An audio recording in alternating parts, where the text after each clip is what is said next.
Good afternoon, everyone. A look at the U.S. Midwest farm fields 3 weeks ago, and I talked about what would happen if your food prices doubled or tripled as they did in the Maunder minimum, and then a cold blast. And when the Washington Post, talking about a cold snap of historic proportions, you know it has to be off the hook. You can see the progression of everywhere a blue dot is, record cold broken, and just continue following it across the East Coast. See smoke over the Gulf of Mexico. Coldest day on record for the Northeast U.S. ever for this early in the season. And thank you so much for all of you following me on Twitter. We just went over 5,000 followers. It is our group to share this information so we can all come up with solutions through this grand solar minimum. With gold sitting near 7-year highs and talk of possible gold and silver increases over the next year or two. And when we look across the news landscape, it's continual trade wars, negative interest rates, the Fed lowering rates, talks of stock market plunges are growing louder. Isn't it time you consider gold or silver? Patriot Gold Group is Consumer Affairs' top-rated gold and silver IRA dealer. At Patriot, you work directly with an owner and avoid paying absurd broker fees. To request a free investment kit, click the link in the description box below or give a call today.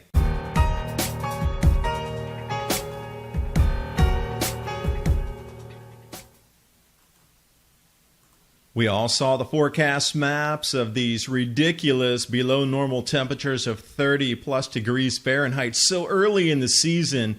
And even looking back on October 31st, taken from the air here, Midwest farm fields blanketed in snow, hindering the harvest. That was 2 weeks ago. And now the all-time coldest polar blast in a century and a half swept through during this integral time of harvest and the last maturation of crops in the field.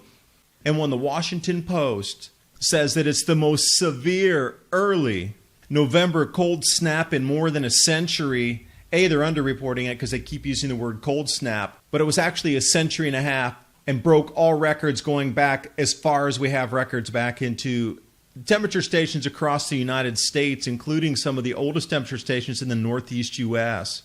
These Arctic temperatures reached all the way to the Gulf of Mexico, and you can see here on the Tropopause model how this swept through, broke off the pocket of extreme cold air, and you can see the super cooled Arctic air in that white blob just at the border of Canada and the U.S., south of Hudson Bay there. Two areas ripping cold, but see smoke over the Gulf of Mexico as this very cold air moves over the warmer water. That would be a little spooky, in my opinion, to see the Gulf of Mexico with cold fog over it. The 24-hour temperature change was as much as 32 degrees Fahrenheit in a single 24-hour shift.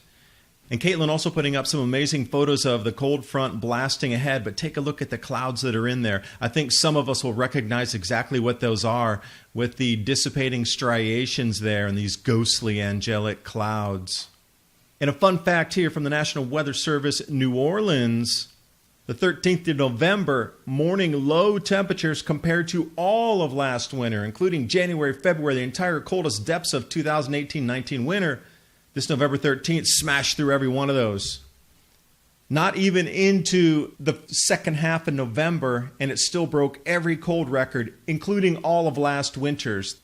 The Southeast U.S., record after record falling there. And you can see how this cold front swept across the U.S. without even looking at the temperature gradients or GFS models. Just follow the low temperature record smashed as it moves through the central Midwest plains over our crop growing zones, right over to the East Coast, down into the Gulf of Mexico, into Mexico.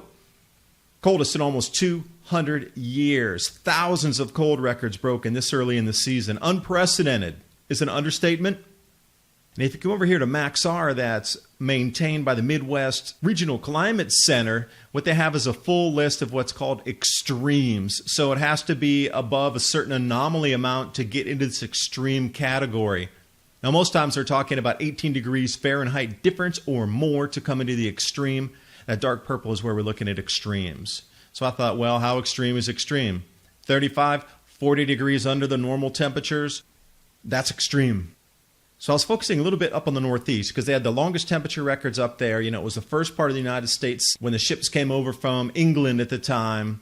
It's brutally cold every single winter up there. And I thought, look how many extremes are up there in November. How cold could that really get? You know, Canada experienced that Arctic blast. You saw the white on the earlier tropospheric model. But Ontario and southern Quebec, these are temperatures in Celsius, but it was still minus 15 degrees Celsius. And when we get down that range, we're looking in about 10 degrees Fahrenheit or so. But to be smashing these all-time record cold records going back to the 1870s by the dozens on the border up in Canada is something unusual. And then the daily low record here, Burlington, Vermont, earliest single-digit low on record. And again, some of these records are stretching back into the late 1800s. And even up in Maine, the coldest on record for this early in the year, dozens of all-time records shattered, not breaking the old record by 1 or 2 degrees Fahrenheit, but literally shattering it by 12 degrees Fahrenheit cooler than the previous record that stood for 130 years. And they're trying to say that there's no grand solar minimum, there's no problem, it's all CO2 going to make this into a hothouse planet, and we're getting back to 200-year cold temperatures right now. So when I was presenting at Alternative View 10 in London, I'd pose the question, as this reconstruction from 1650 to 1710 and food prices across 5 different capital cities in Europe, the food prices sometimes tripled, sometimes 7x. So my question was, if our harvests are being affected at this rate already, what's going to happen when your food price doubles or triples? What are the first things that you're going to stop spending on, and then trace that back through the rest of the economy, how it's going to shrink when you stop spending and others just like you stop spending on the exact same goods and services. Incredible visual graphic here. Colder than Alaska, most of the United States. Take a look at all this. Everywhere you see a green dot was a broken temperature record.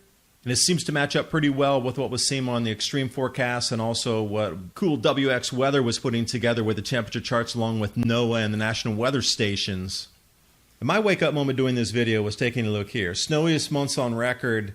This is in Nunavut, up on Baffin Island in northern Canada. October 2019 was the snowiest month on record, apparently, they've ever had.